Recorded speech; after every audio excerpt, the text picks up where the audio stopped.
All right, we're going to chat just a little bit and talk some more about just your voice and your transition. And you started to say off the camera just a moment ago how difficult it is for you to stay down in your lower voice. Tell us about that. It's once you figure out where your voice is and you've been using it for so long, it usually tends to, that's where your natural voice is going to be. Because I have a few people that know me only from before, I can only speak to them in my masculine voice. It's really difficult to do that. It wants to come back up to my natural voice, which is my female voice now. It also puts a lot of stress on it because there is a lot more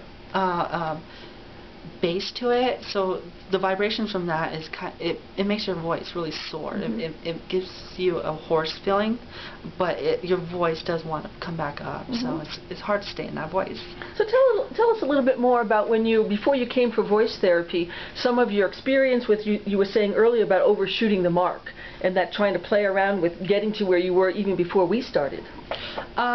Okay, yeah, what I would try and do is I would go into a falsetto, a really high-pitched falsetto.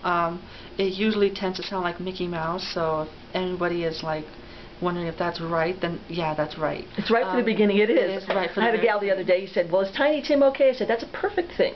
Oh, that's right, it's not the end voice, but it's a way to start playing. It's a way to start figuring out where your where your highest pitch can be, and then it also helps with resonance as well, because you don't feel the resonance in your chest anymore, you feel it in your throat. But you do the falsetto. There's a way you tend to soften it, and it tends to sound like Minnie Mouse. It'll go from Mickey Mouse to Minnie Mouse, and even then your enunciation will start to change because the different letters sound different from male to female.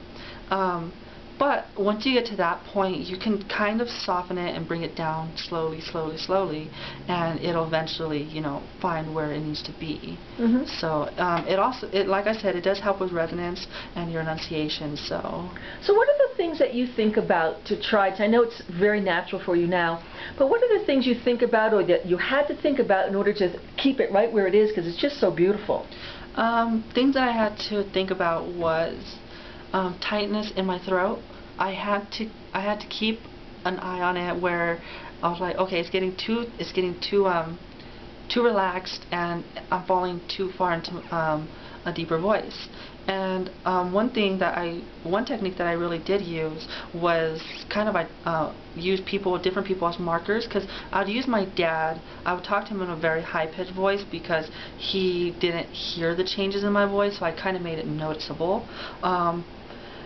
And then people like at work, like customers, I tend to do a very high-pitched feminine voice, so it's less threatening. The male voice would sound a little bit more direct. I would use the customers. So that really does help keeping you, if you get too low or somewhere where you notice that your voice is starting to slip, you can bring it right back up to it and then hold it there. So that's a few things that I thought about when I was starting my transition. How about the phone? Do you ever get CERT on the phone? I never get CERT on the phone. If anything, I always get mad. I always get mad. Is there anything you do on the phone to make sure that your read is feminine? Not necessarily. Same thing I do with the customers. I do the same thing over the phone. So it's like I said, it's a high-pitched female feminine voice. I kind of overshoot it. I kind of make it exaggerate it just a little bit, because I mean it is dealing with customers and dealing with representatives, so you kind of have be like overly friendly. And exactly, overly friendly. So that would usually help. So good, nice job.